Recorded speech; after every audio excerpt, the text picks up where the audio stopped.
ক্রিকেটের যখন লাফাতে যাচ্ছে করতে যাচ্ছে পায়ের ওপর আসছে,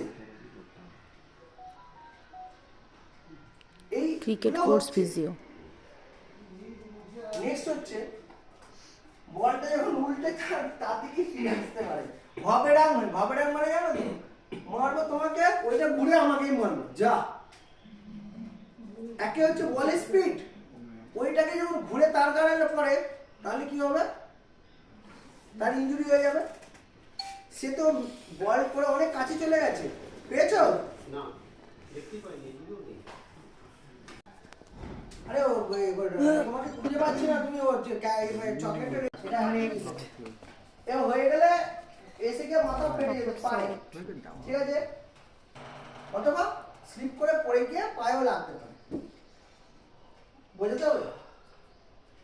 শোল্ডার জয়েন্ট ডিসলোকেশন হতে পারে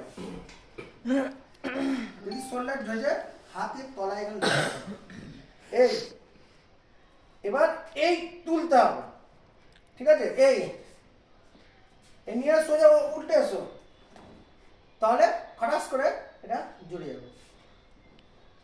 অথবা এরকম ভাবে ধরে, এই ধরে এরকম ভাবে টানতে হবে, এটা খুব টাফ, এরকম ধরে টানতে হয়। সব থেকে সোজা রাস্তা, তুমি যেমন অবস্থায় আছে এরকম ভাবে ধরে এরকম তুলে দাও, শোল্ডার জয়েন্ট লক হয়ে যাবে, ঠিক জায়গায় ঢুকে যাবে। থাকতেই পারে, আমার চোখ টেপ দিতে হবে বা থিয়া ব্যান্ড ইউজ করতে হবে, ঠিক আছে? ক্রিকেটাররা দেখবে যারা বল করছে হাতে ব্যথার জন্য ওখানে ওয়েটটাকে ট্রান্সফার করে দিতে হবে।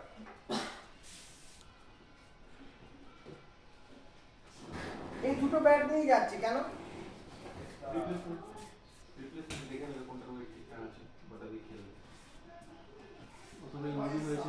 আমার ইনজুরি দিয়ে লিখেছে, ইনজুরি কেউ হয়েছে, সে যাচ্ছে, ও অপোনেন্ট তাকে কি করবে না, বা উইকেট কিপার তুলে নিয়ে যাচ্ছে। আমি আমার দিকে চিন্তা করবো, উল্টো পাল্টা চিন্তা করবো, আমি এখন ইনজুরি ছাড়া কিছুই করবো না। যে যে কাজ করে সেখানে হবে, আঙুল ভাঙতে ভুলভাল ধরার জন্য হয়ে যাবে। সেখানে কি হচ্ছে, টেনে আঙুলকে সোজা করতে হয়।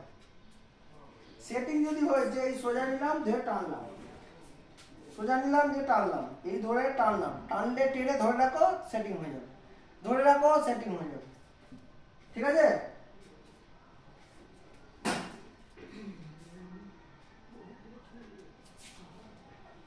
এখানে হিপে